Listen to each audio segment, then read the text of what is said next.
죽음에서 살려주신 절대신 하나님. 13번째 사연. 심란하게 바람이 불던 밤의 이야기. 1967년 베트남 전쟁 홍길동 작전 5일째 되던 날에 있었던 일이다. 대밀림 속으로 깊이 들어가 하루 종일 수색 작전을 벌였으나 적은 어디에 다 숨어 있는지 한 명도 눈에 띄지 않았다. 분명 한국군이 대작전을 하는 것을 알았으면 어느 한 곳에 밀집되어 있을 것이니 이제 걸리면 크게 걸린다고 모두 더욱 긴장들을 했다. 중대장으로부터 소대장에게 무전이 왔다. 능선을 넘어가지 말고 능선을 중심에서 모두 자리를 잡으라고 했다.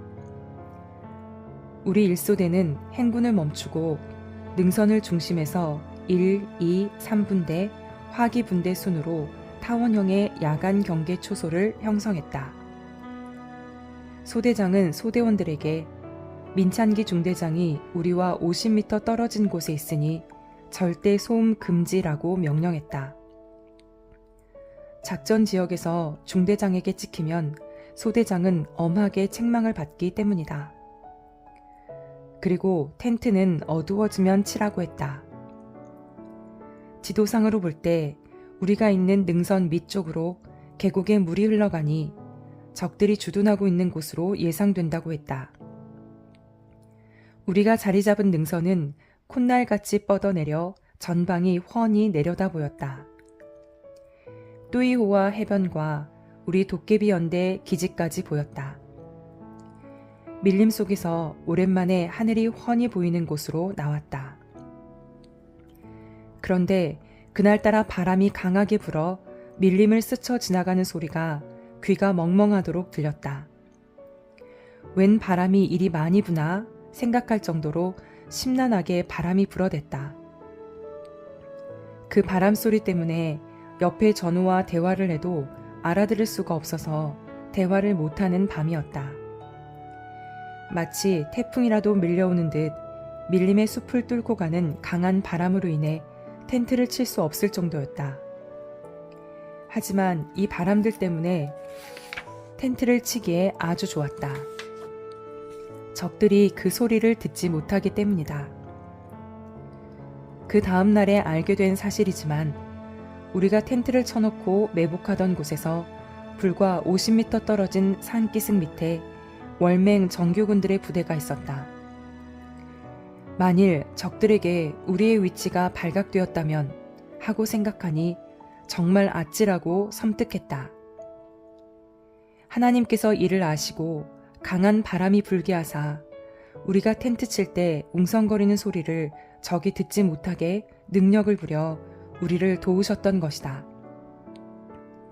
바람이 심하게 부는 것을 보고 나는 무엇인가를 직감하면서 무슨 징조가 아닌가 했었다. 과거에 이런 일을 많이 체험했기 때문이다. 적들은 우리 소대 가까이에도 근무를 서고 있었다. 실상 텐트를 칠 때는 주위에 나무를 쳐야 해서 소리가 많이 난다. 그런데 그날은 바람 소리가 엄청나게 나니 우리가 텐트를 쳐도 그 소리를 적들이 듣지 못했던 것이다. 하나님이 역사하사 우리와 함께 해주셨다. 그러지 않았으면 바로 또 싸움이 붙었을지도 모른다. 그날 밤바람이 안 불었으면 적과 대작전을 하게 되어 서로 많이 죽고 아수라장이 될 뻔한 날이었다.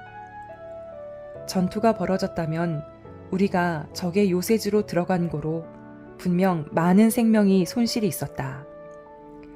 그런데 적과 우리가 교전을 벌이지 않아 죽음에서 살게 된 것이다. 그렇게 바람이 심하게 불더니 그것은 우연이 아니고 나의 편이 되신 하나님의 표적이었다. 그날 불어대던 그 바람 소리 때문에 우리가 적에게 발각되지 않았다.